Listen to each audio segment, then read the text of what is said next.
Welcome to the First Cut Podcast. I'm Rick Gehman, and this is your preview for this week's BMW Championship, the second leg of the FedEx Cup playoffs. This will determine who moves on to the Tour Championship, and we are headed to Colorado this week.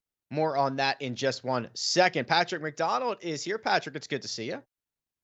What's going on, guys? Battling a little bit of the sniffles, not to make myself out like a martyr here. I know we have NHL players go through the postseason with broken legs, broken ankles. They play anyways. It's the postseason for golf. So I felt like I had to carry the weight here and get through these sniffles and join you fellas here. Well, we appreciate you fighting through that. We will certainly hold you in high regard. Kyle Porter is here. Hey, KP. Yeah, I think it's Tiger Woods 2008 US Open, Patrick McDonald 2024 FedEx Cup playoffs. Those are my two like heroic golf performances. Thank you. Yeah, I mean they certainly are both Hall of Fame worthy. Gentlemen, this is a fun one. We've got 50 to go here in the FedEx Cup playoffs. We will narrow that down to 30 for next week's Tour Championship, but the order after this week will determine the starting strokes for the Tour Championship. Patrick, it'll also determine the final President's Cup standings, right? I mean, the BMW Championship marks the finishing line for a couple of different items.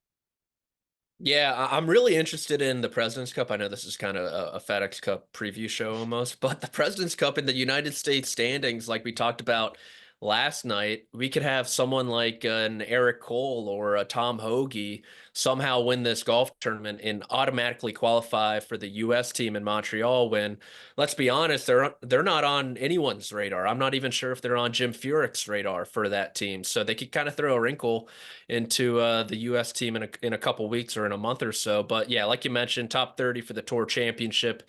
I think KP's been, on it throughout the postseason about that third spot in particular. We saw Hideki Matsuyama move up, but then you have Colin, Rory, Wyndham, kind of around the same points total right behind them. So really lining up behind Scotty and Xander is what I'm interested to see this week.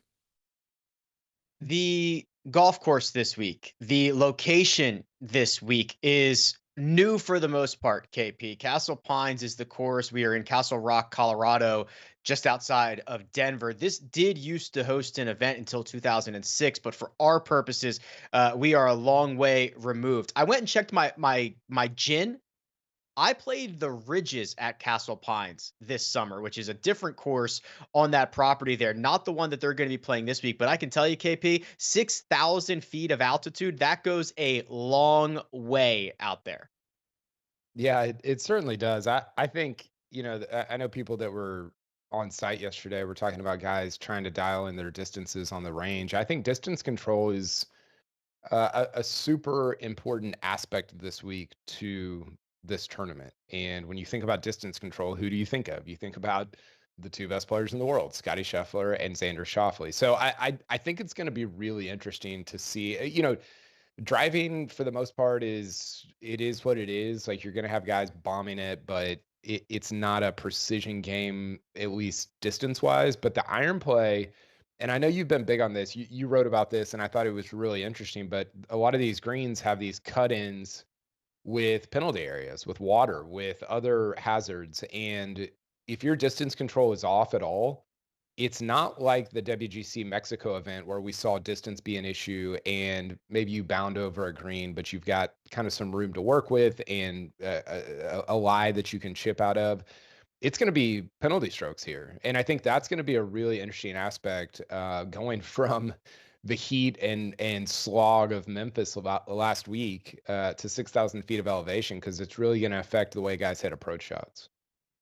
The longest golf course ever recorded on the PGA Tour in yardage, 8,130 yards, but effectively at sea level, much closer to 7,000 yards there. And Patrick, that is, I think, going to be important this week. There's a lot of water on this golf course, both on tee shots and second shots. There is this ravine, creek, this winding. I don't think it elevates to a river, but it is something that isthmus, something that winds itself through this golf course that is in play quite a bit. And like Kyle had mentioned, I counted 8 different holes where the water essentially cuts right up to the green's edge. So yeah, if you are just a little bit off, I think there could create a wide range of scores this week.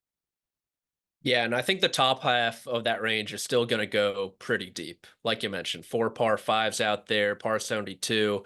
It's playing a shade over 7,000, like actual yardage that these guys are used to. Pretty soft conditions as well. These guys are going to be able to handle it. I wouldn't be surprised if it's like 20, 22 under. That's the winning score. But on the other side of it, if you're slightly off, if you're not able to dial in your distances, you could find yourself really struggling. So I know we mentioned the real yardage isn't actually 8,000 yards, but these guys are still going to have to walk 8,000 yards. And a lot of the guys talking early in the week, the one thing that they've all mentioned is how difficult it is walking this golf course. And you think about guys like, let's say Billy Horschel, for example. He played 36 holes that Sunday at the Wyndham Championship. Then you have to go through the heat of Memphis. Then you have to go through this slog of walking this golf course, all 8,000 yards, all 4 days, included the practice rounds too. And it's going to be a really difficult physical test for these guys who have been playing a lot of golf towards the end of the summer. So that's kind of something I'm looking at, kind of a little game within the game. We always talk about it during the FedEx Cup playoffs. Here's another little game within the game for you, seeing that the stamina, the physical test that this golf course is going to require. Yeah, the walk within the walk in this case for the top 50 players in the FedEx Cup standings. The other thing that I think is interesting, KP, is that this is a essentially for everybody a new golf course, right? There is this downloading of data and information that needs to happen Monday, Tuesday, Wednesday of tournament week. It is not like we are just going back to East Lake, which is probably a bad example since work has been done since last year. But you know what I mean? Like the guys who play in the FedEx Cup playoffs are the best of the best. They usually play the same schedule. Does it benefit maybe some of the younger guys, maybe some of the guys trying to make a move that really nobody has played this golf course before? I think maybe a little bit. I was actually listening to Patrick Cantlay talk about this, and he's obviously won at places that this specific event has gone to for the first time or not in a long time. And he was kind of asked about like this exact question. And he was like, listen, if I knew why I won tournaments, I would bottle it up and do it the other, 10 weeks or however. He only plays like 7 other weeks out of the year. But, a lot of guys, it's 15 to 20 weeks. So I, I think I think it does, the Nick Dunlaps, the Akshay Bhatias that haven't really been in this spot before. I think there's a couple of things they got going for them. If they've been able to preserve their energy, and we're going to talk about this a little bit later on, but if they've been able to preserve their energy, they're good. It's going to be an advantage. Nick Dunlap's 20. He probably his body probably feels a little bit better than somebody like a Keegan Bradley who's 38 at this point in the playoff schedule.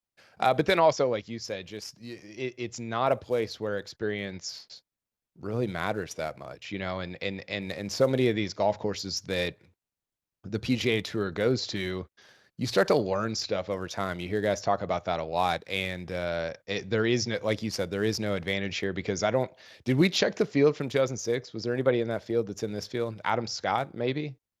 That was the one that we threw out. I can check it and get back to you on that. But what I do want to mention here, Patrick, as we put a kind of bow on this, is these 50 guys. We should get used to these names. We should be aware of them. If you haven't checked out who the top 50 are, maybe towards the bottom, because these are the guys that are playing all the signature events next year. These are the guys that we are going to be seeing potentially near the tops of leaderboards in some of the tour's biggest events.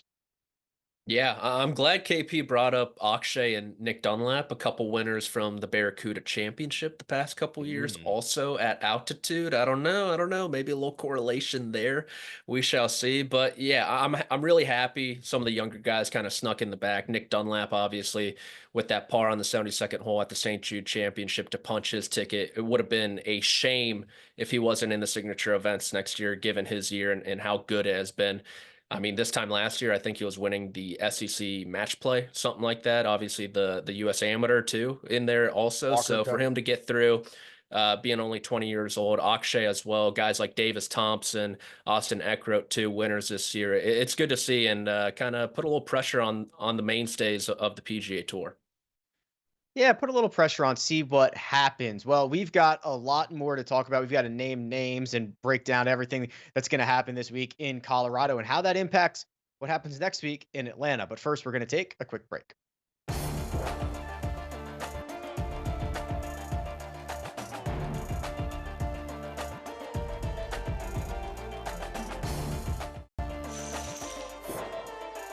Welcome back to the First Cut Podcast live on CBS Sports Network. Now, this is a show where we do not tease trivia questions without providing the answer. So, Kyle, I spent the break. I did a little digging and I found the answer to the question, which was, did anybody play in the International in 2006 at this golf course? And I did find one, just one name who teed it up in 2006 who is back in the field for this week. Do you want to guess at who it is? Well, I know it's an Australian, or I thought it was an Australian, and I still think it's an Australian, just not the one that I first imagined. Yeah, it's Jason Day. Kyle already knew the answer to that, but I was setting him up for glory there. But he humbly did not take it. I'm not. Yeah, there's no stolen valor here. I'm not about that. Jason Day, much earlier than he got his PGA Tour card. He had just turned professional prior to that. He was the one. I agree with you. It would have been a very a long list of names that I would have said before we got to Jason Day. The top 30, Patrick, 50 to 30.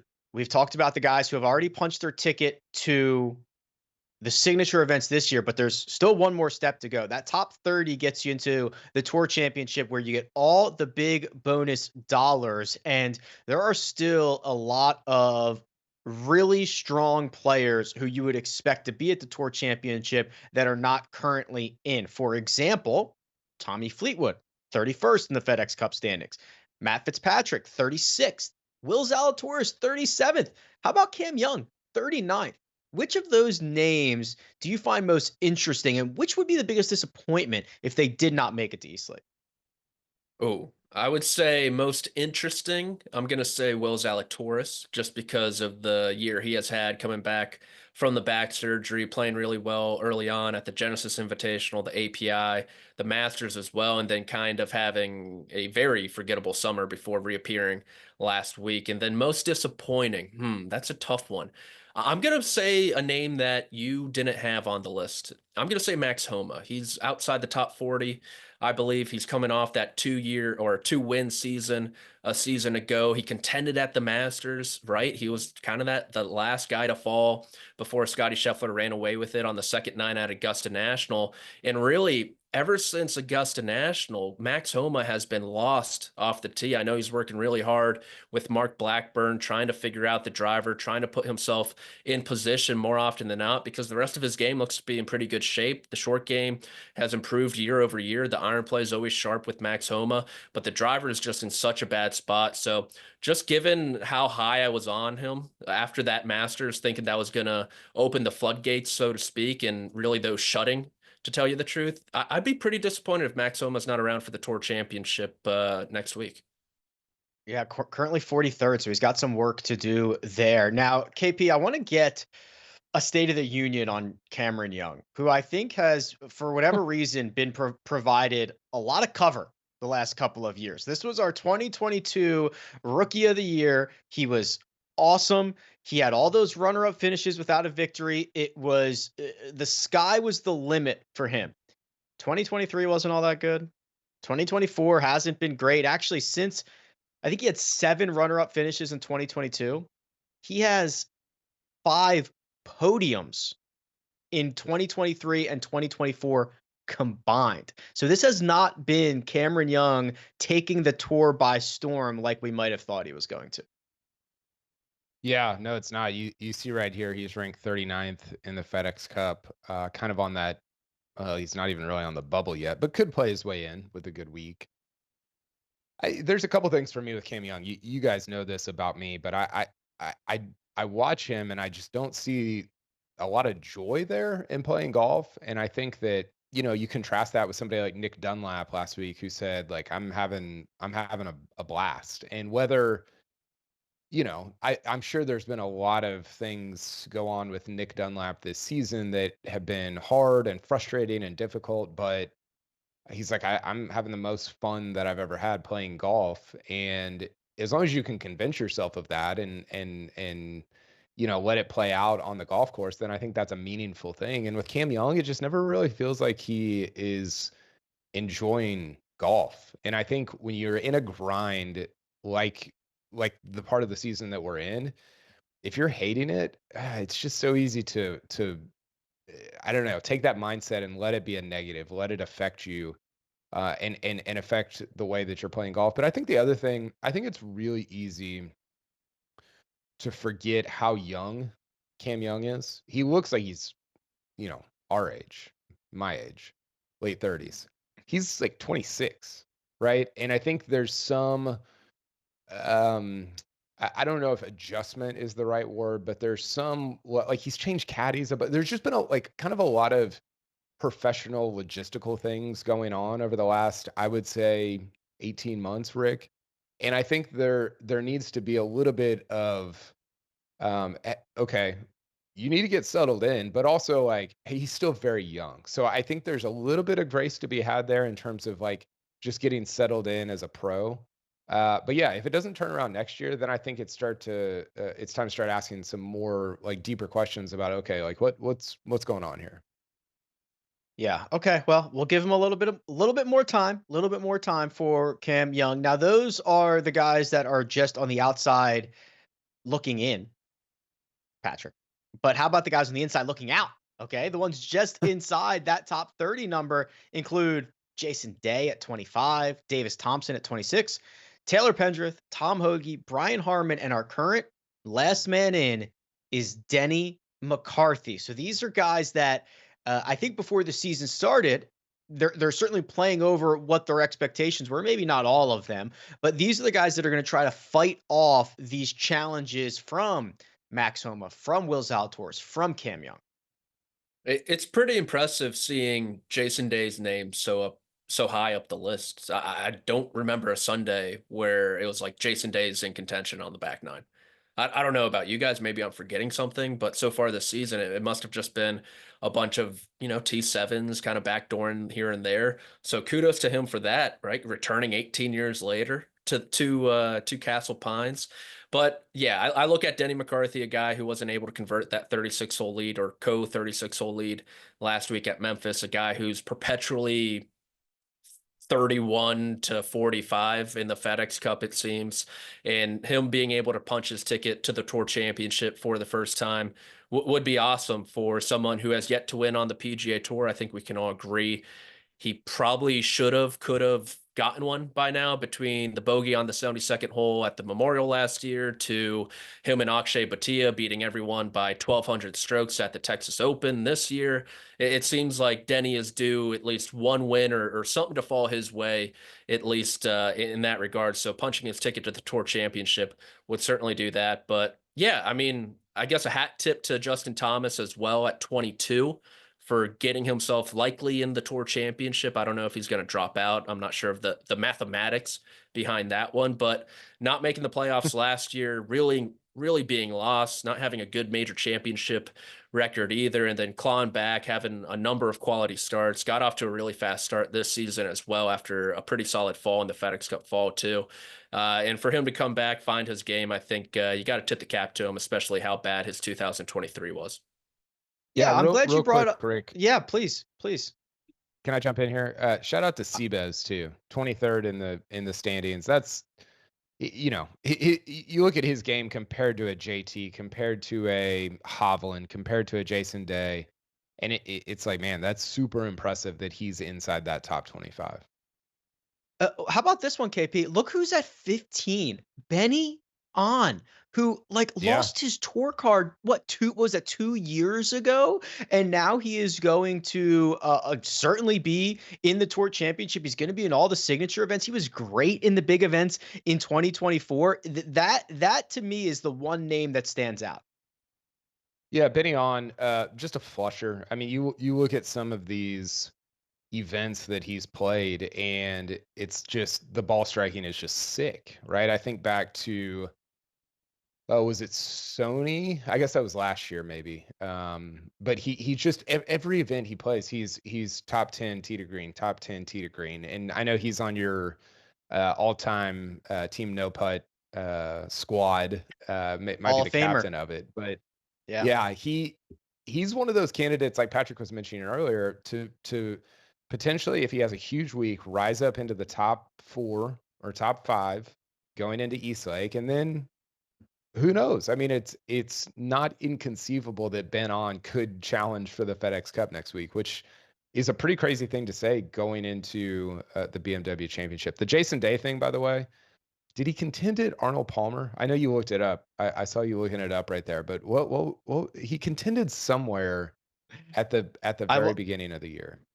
I was looking it up and then I clicked out of it, but hold on, I can get it. I can get it back for you here. So the I did look it up. So He he had let's see. So he had a Pebble Beach. He had a T6. Now that event obviously was shortened. He had a 9th at weird, yeah. Riviera, 4th at the Wells Fargo, and then I don't think the Olympics obviously don't count for this, but he finished T9 there. So he's got I think 3 top 10s and just a bunch of like other top 15-ish finishes. Okay. Yeah, So good call by I will Patrick. say the big thing here, though, you look at where his good starts have been. He has 5 top 20s this year, 4 in signature events, and then the 5th is in the Open. So he got all the elevated points. That's a lot of Benny On's story. And KP, you were right. That was the Sony Open this year. He finished 2nd, but he had a 3rd at the Wells Fargo, a 4th at the Century, which was a big event, T8 at API, and then his 2 best major performances were T13 at the Open and T16 at the Masters. So he got a lot of the elevated points and a lot of the big time stuff. He's only a couple hundred points out of like 8th, which is what we're going to get to next. The guys that are jockeying for those very valuable positions between like 3 and 10, because those are worth literally millions of dollars, but we'll hit that on the other side.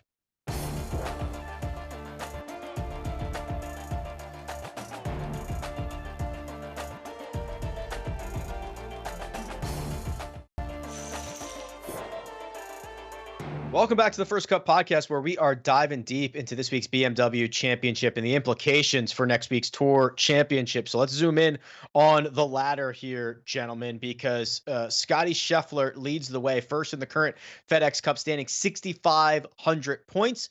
He's going to be number 1 at the Tour Championship. Almost certainly, it would require Xander Schauffele to win this week and a couple other variables, but Scotty almost certainly going to be number 1. Xander, pretty likely to be number 2. He's at 5,000 points. Hideki has almost certainly solidified his spot into 3rd or 4th. And then it's wide open, guys, right? The gap between Colin Morikawa, who is currently in 4th, and Patrick Cantlay, who is currently in 9th, is a mere 500 points. I will remind you that the FedEx Cup points are quadrupled in the playoffs, which means 2,000 go to the winner. So KP, you're going to get first crack at this. That board that we're looking at right now, the FedEx Cup standings, 3 and 4, all the way down to the whole first page there.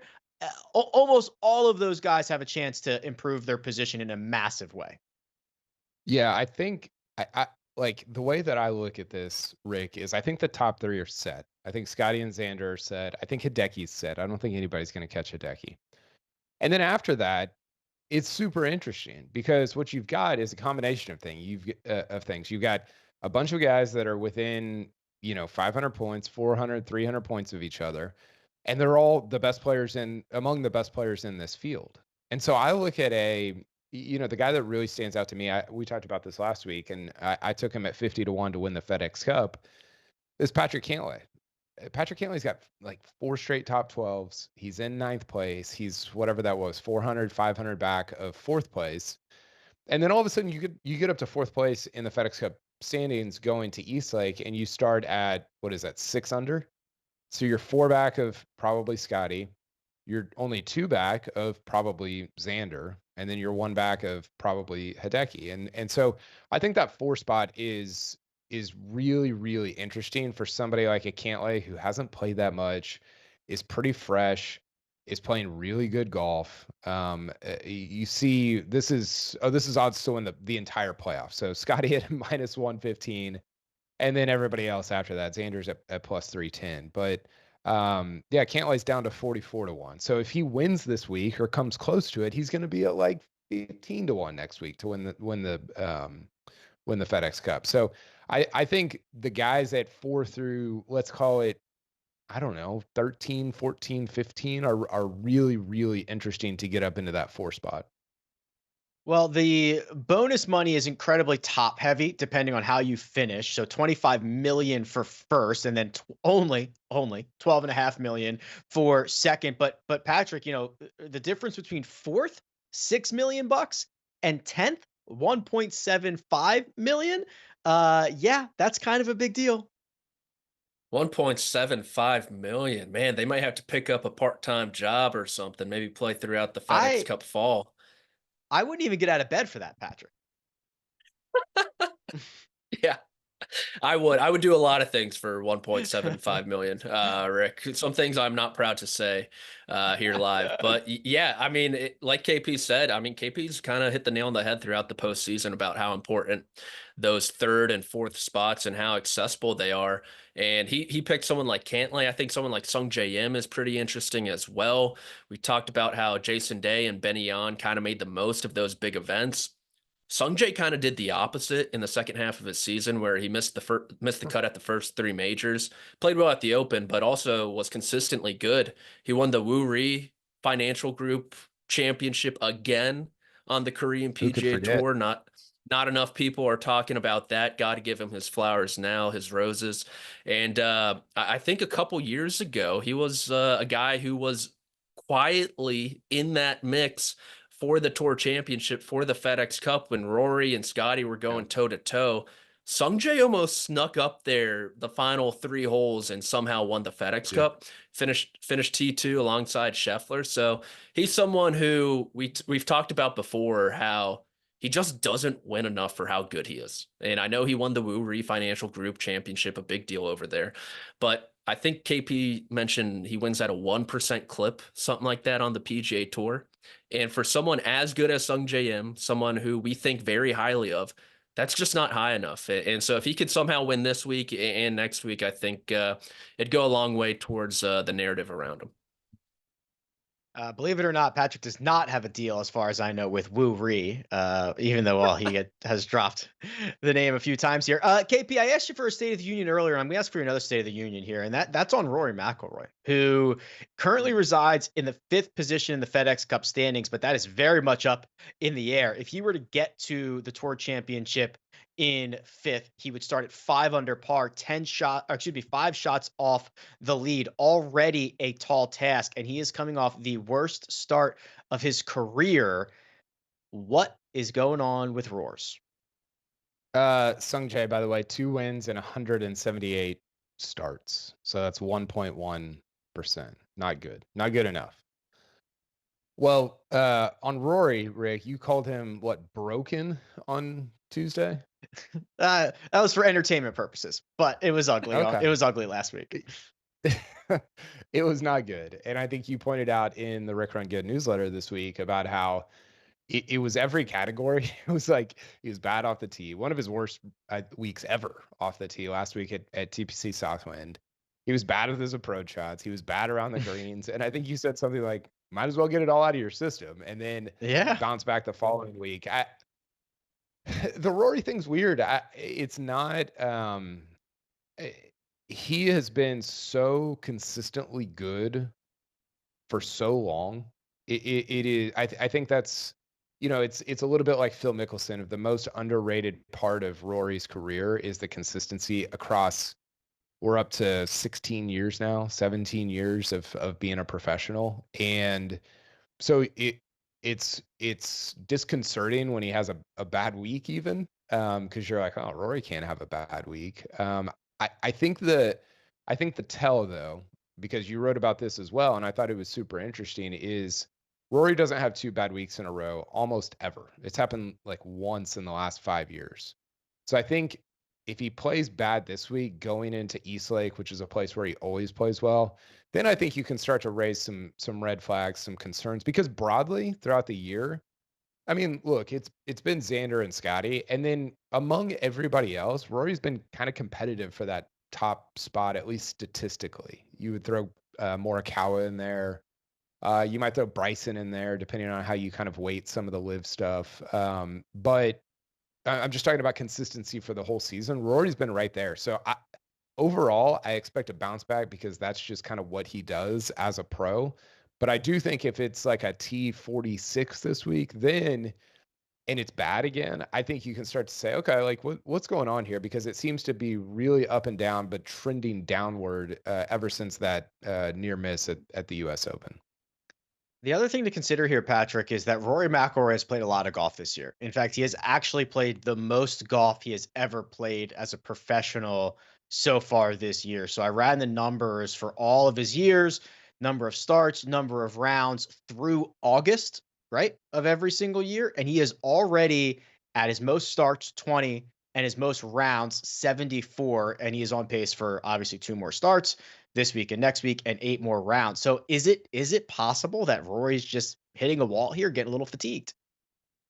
Maybe it was by design, right? All for the Masters. That is the 1 week he definitely has circled on his calendar, playing so much, kind of front loading that schedule.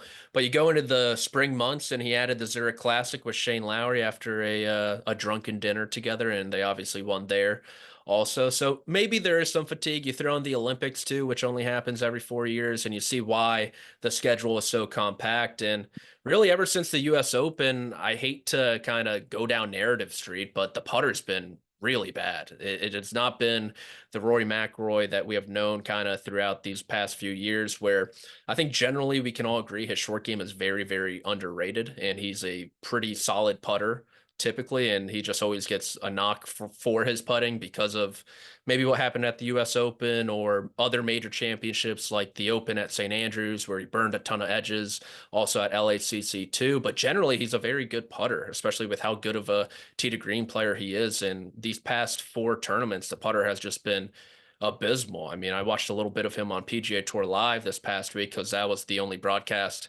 that would show him, and he was not close to touching some holes on What a burn. 7-footers, 8-footers.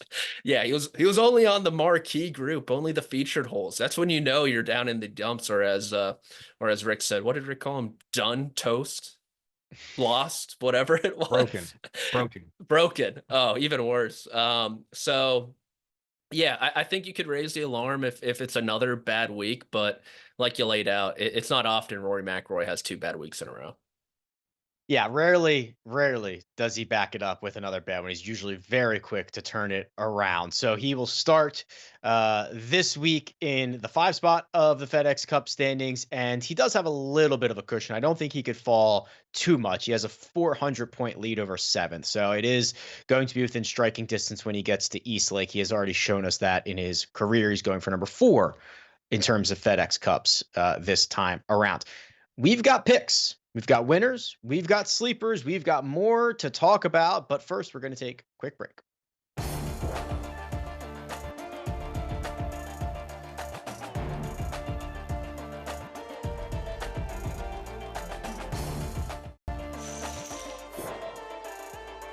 Welcome back to the First Cut Podcast live on CBS Sports Network. We are talking all things BMW Championship and FedEx Cup playoffs, but we are going to get down to the nitty-gritty now, gentlemen, and that is the million-dollar question. Who will win the BMW Championship? Who are the potential sleepers? And it should come to you as no surprise that Scotty Scheffler enters the week as the favorite. He has 3-1 odds to win this 50-person no-cut event. Xander Schauffele right behind at 5.5-1. Those two are really in a tier of their own before you start getting to the more normal looking odds. And you can see it on your screen right now. Rory McIlroy, Collin Morikawa, Hideki Matsuyama, Patrick Cantlay, and Victor Hovland, all shorter than 20-1 before extending out to a couple other of familiar names. So all the stars are here. Patrick, we are looking for a winner for this week's BMW Championship. What do you think? Well, I know who you guys picked, and I don't want to go full college game day on your selection, right? When Alabama goes to Citadel, we all pick Bama, and Citadel somehow wins that game in week 2. So I'm gonna go with Scotty Scheffler. He's obviously the best player in the world, despite how well Xander Schauffele has been playing so far in 2024. Some are saying, of course, not us, that he can't win the big one, a playoff event, a Josh Allen type, so to speak, You in the literally said that postseason. yesterday. Drawing parallels to the Buffalo Bills. Shout out to Bills Mafia, some of my favorite people in the world. But he's just playing such good golf. It seems like his floor right now is going to be a top 5 finish. He's going to get himself in the mix. I like that we get off grainy Bermuda that always gives him a little bit of trouble on the greens, get on some bent instead. And so him and Teddy Scott should be dialed in. I have faith in that duo to figure out the irons, the approach game, and get those yardages right. And I think that's what's going to separate Scotty this week. Scotty Scheffler plus 360 to win the BMW Championship for Patrick, who tries out his material on us earlier in the week. And then if he thinks it goes well, he drops it on the network show. It's what he does. He's workshopping. He's workshopping. Thank you, Patrick. You're doing a great job. KP, you and I have found the same golfer to win this week's BMW Championship. And I think that you like his chances moving forward to next week as well, but let's let the cat out of the bag. Yeah, I think Xander's going to go full Hovland and win the BMW and the Tour Championship, the FedEx Cup, all the money. He's already made 17 mil this year, which is the third most ever. Unfortunately for him, Scotty has first and second this year and last year. Scotty's made 29 this year, I think 21 or 22 last year. But Xander, to me, Xander, this is actually more of a Scotty thing than it's a Xander thing. They are very clearly playing the best golf in the world of anybody over the last 3 months, 4 months, 5 months, whatever you want to say. But I there's something going on with Scotty where he just is kind of annoyed by the whole playoffs thing. He's made some little comments here and there. I don't think Scotty's going to play bad. Obviously, he played great last week, could have won. But to me, Xander he's been more accepting of just, okay, this is the playoffs. This is the deal. It might not be the best format to determine who the best player is this year, but I'm going to lean into it and go play great golf. So my pick here, if you had to pick between the two, it's more of a anti-Scotty thing, which sounds crazy, than it is a pro Xander thing. But I think Xander gets it done this week and actually gets what would be his first PGA Tour win of the year. That's not a major. That's bizarre and true. Yeah, last 3 starts, a runner-up finish in Memphis, a 9th place finish in Paris at the Olympics, and a win at the Open Championship. I just tend to agree with you, KP, in the sense that Xander, both guys are kind of trending up, so to speak, but Xander seems to be getting better every single week. He is so phenomenal throughout the bag. And like you said, I think he's in a little bit of a better mental spot. So Xander Schauffele, the pick for both Kyle and I to win the BMW Championship. That would be one of the ways that he could become the leader at the Tour Championship, depending on what Scotty Scheffler would do. Let's go further down the board here. And KP, I'm going to bounce it right back to you. I'm looking for someone deeper, a little bit of a sleeper that could make noise, potentially steal this thing away. Yeah, I've got Nick Dunlap. I mentioned him earlier, and obviously he played great in Memphis last week. This to me is a pick of. He said last week it was the most nervous he had ever been, which is hilarious because in the last year he's won a USAM, he's played on a Walker Cup team, he's won twice on the PGA Tour, and he said finishing what was it, T4 or T5 at TPC Southwind was the most nervous that he's been, or the biggest wreck that he's been emotionally, or something like that. But he said the reason is because he's enjoying it so much. He's having so much fun. And I don't know that that's the case with everybody right now. I think guys are kind of grinding to get to the end at Eastlake, to get to the Tour Championship, to get to the big money. And I think there's a certain freedom that comes with playing with more joy and kind of more fun that Dunlap seems to be right now. So I think 55-1, given how well he played last week, is just too long. He's been up and down. It's been a kind of a volatile year, which is what you'd expect from a rookie and somebody that should still be in college. But the talent level is clearly there. And I think on a golf course, like you said, Rick, that sort of brings everybody to a normalized level in terms of experience, I think Dunlap's talent is really going to shine through. 48th in the FedEx Cup standings, so he's got work to do. Okay, Patrick, give me your sleeper for this week, please. I went with a guy about double, possibly more, definitely more than double Nick Dunlap's age, with Adam Scott. I was under the impression he was the Australian who played here, so I could have played that card, which unfortunately I can't anymore. But he has 3 straight top 20 finishes.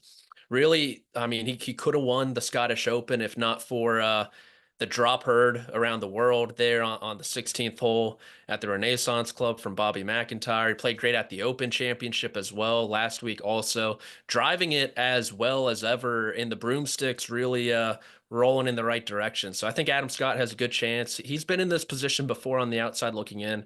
I think at Wilmington, he was close down the stretch, wasn't able to get it done. So I think he's in for a good week and possibly inside the top 5 and potentially threatening the winner circle. Speaking of trending in the right direction, speaking of the broomstick starting to work, that's my selection as well. But it's Will Zalatoris as deep as 80 to 1. I'm taking a chance on class. I know the form hasn't been great, but this number is too long on a guy, when healthy, who's a top 10 player in the world. We've got more to talk about. We're going to continue this conversation, but first, we're going to take a quick break.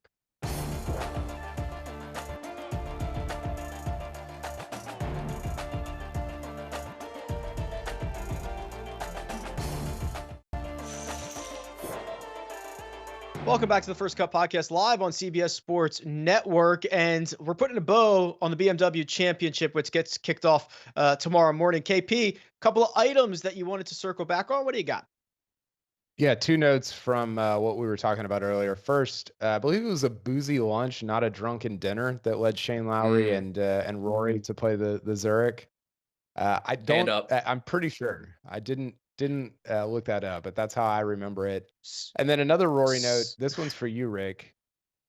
He has only lost strokes off the tee twice in the last 2 years. One was last week at TPC Southwind, and he lost like 0.7, which is a ton for him. The other was earlier this year at the Players Championship. He lost he was basically a 0. The last time he did it was actually at TPC Southwind in 2022. So I think there's a little bit of a theme going on there that the bounce back could be pretty good for him over the next 2 weeks. Yeah, I think there's a good chance of that as well. Now would be the time to muster it. The other thing is, I assume Shane Lowry only drinks Guinness wherever he goes. What is the drink of choice for Rory McIlroy at a boozy brunch?